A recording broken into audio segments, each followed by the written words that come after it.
Hello, happy Friday, everybody. It's Brian Terrian, and it's April, whatever it is, 16th, and it's snowing. That's why I left the window open, in case some of you are like missing the snow. I'm going to close it before we get started. But today, I'm going to talk to you about housing and who's hiring. Hang on, I'll be right back.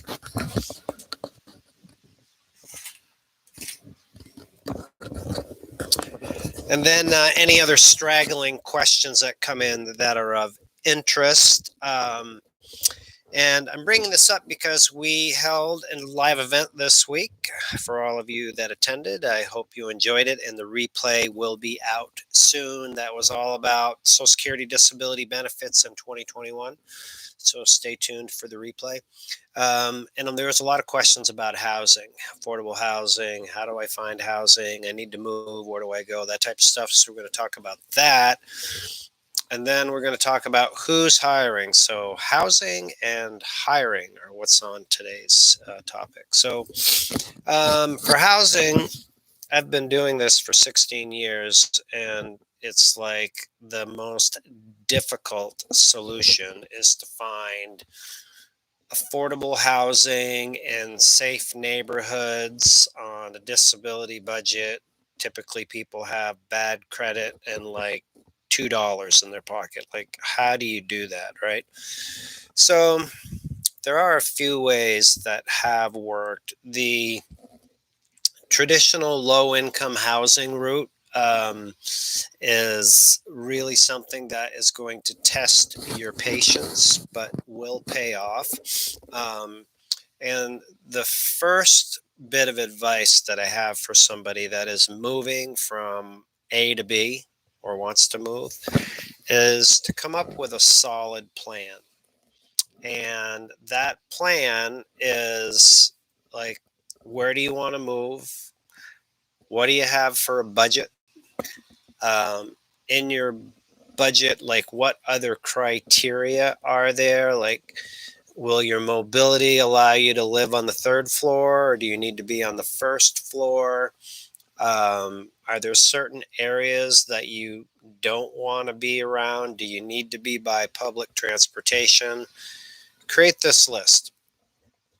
Here's the reason why the list has been effective is that you are working in a housing environment or housing market that is in high demand. There's a lot of people that unfortunately have low income, fixed income, and are looking for affordable housing. So, to set yourself apart from others is make yourself very attractive to work with, which is be organized with your plan. Have your plan in writing. Put it down.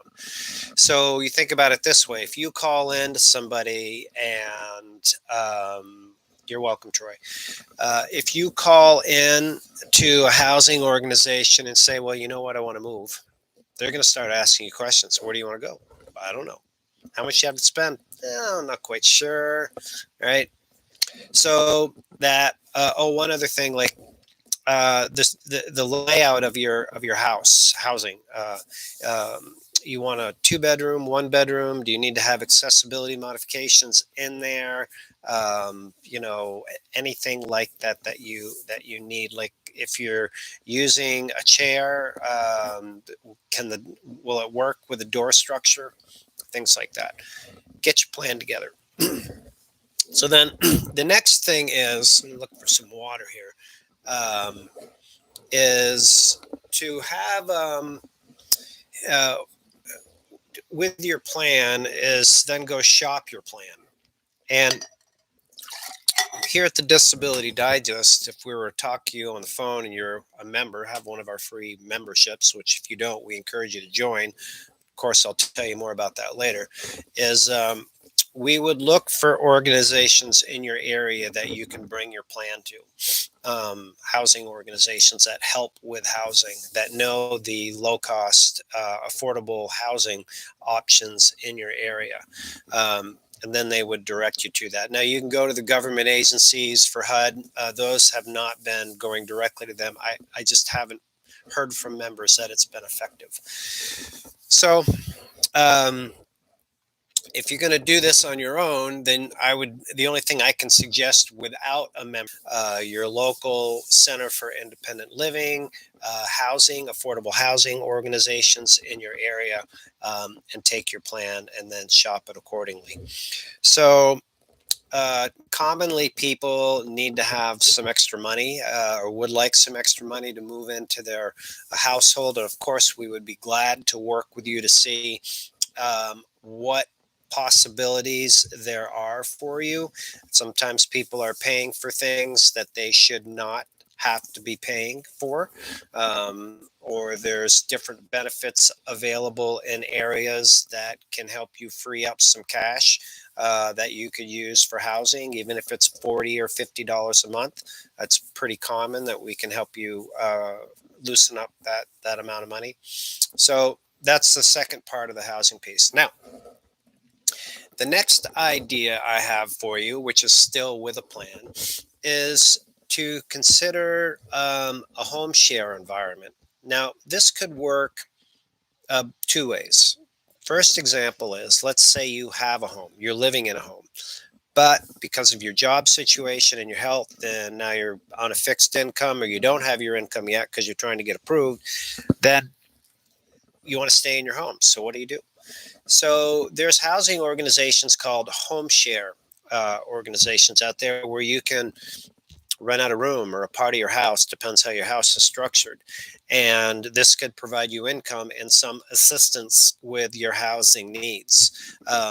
We've had members here that have gone into a home share environment and great homes and super neighborhoods, and they've had to do some light duties like bring out the trash if your condition will allow you to do that. We have one individual actually that was asked to play bridge with somebody twice a week. So the person's in their home, they're independent, but they need some social engagement and things to do. So playing bridge. So um, we have access to the different home share organizations throughout the U.S.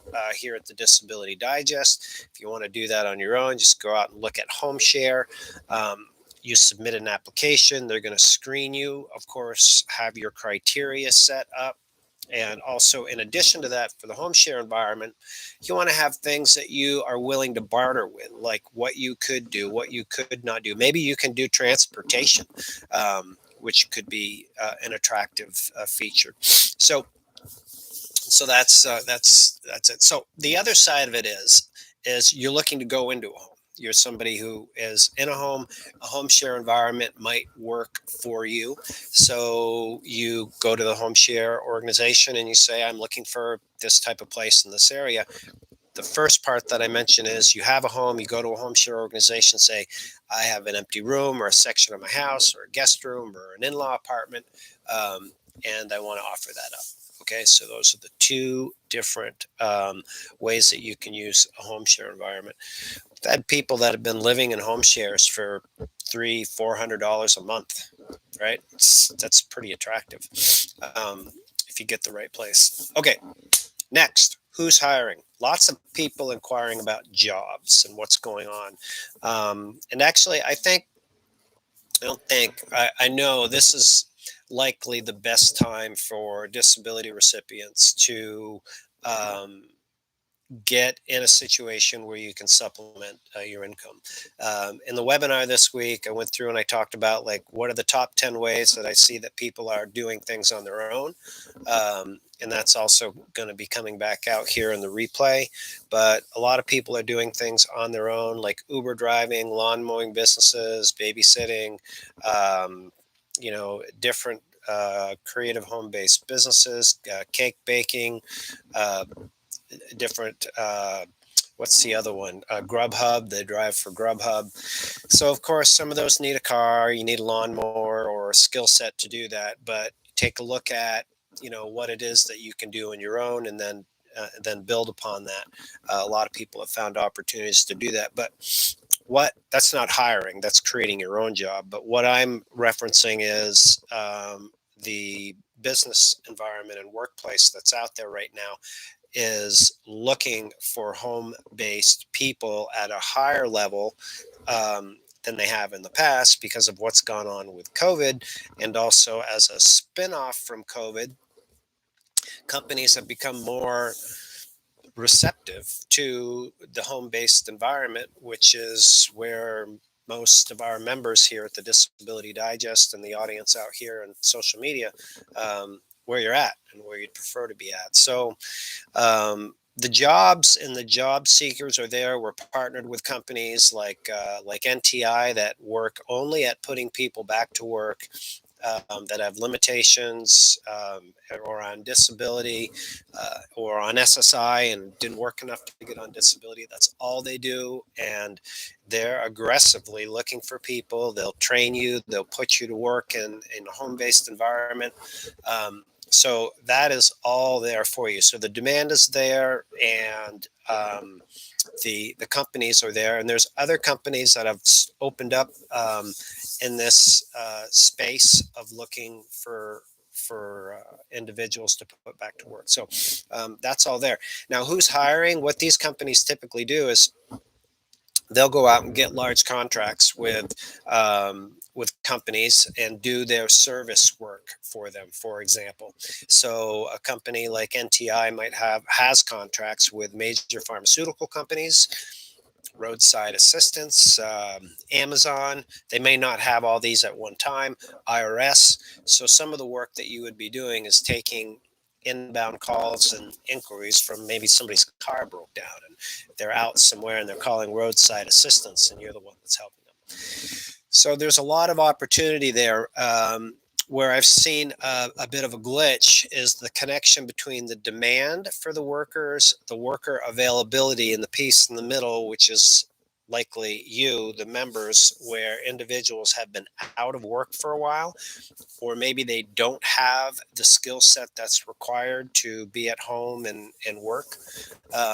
But if you have that or have the desire to get that, that makes you that much more attractive. It's, those that have that, they haven't had a challenge finding work, right? But if you're not comfortable using a computer, your written communication, your verbal communication is not up to speed, your ability to learn how to use, internet portals where information is managed, if you haven't done that, then, consider volunteering, doing, maybe an internship or taking some courses or things that you can do to sharpen those skills so you can get back in an attractive format. So those are the topics that I wanted to cover today. Cover things here in this channel on a high level, excuse me, so that you can go out and pursue this on your own. If you would like assistance or more detailed information on this, then we invite you to join us here as a member at the Disability Digest. And how it works is it's free membership. We're like a radio or a TV station where we have ads and sponsors, like you might see ads in this replay, that fund our work and allow us to do this, because we don't work for free. And then allow us to service and help you with your concerns. And the three major areas that we work on is we help people get their disability benefits approved. We have learned a lot over the last 16 years. We've interviewed experts. We pack it into courses, distribute the lessons to you to tell you what to do, or do it for you if you like, slashing months off the approval time. You can listen to the stories that are out there. So we do that. Once you're approved, we want to make sure you keep your benefits. So we teach you what to do. When you go to the doctors, what your lifestyle needs to be like so that you have the disability insurance to keep your benefits. That's doesn't take a whole lot of work, but the major piece that we're working on with people is how to make sure that they are maximizing their benefits. There's so many people that have to set it and forget it. They get approved. They just think that they have everything that they need, and the environment is continuing to change always with what Medicare plans you could be on, what incentives are in the area that you have.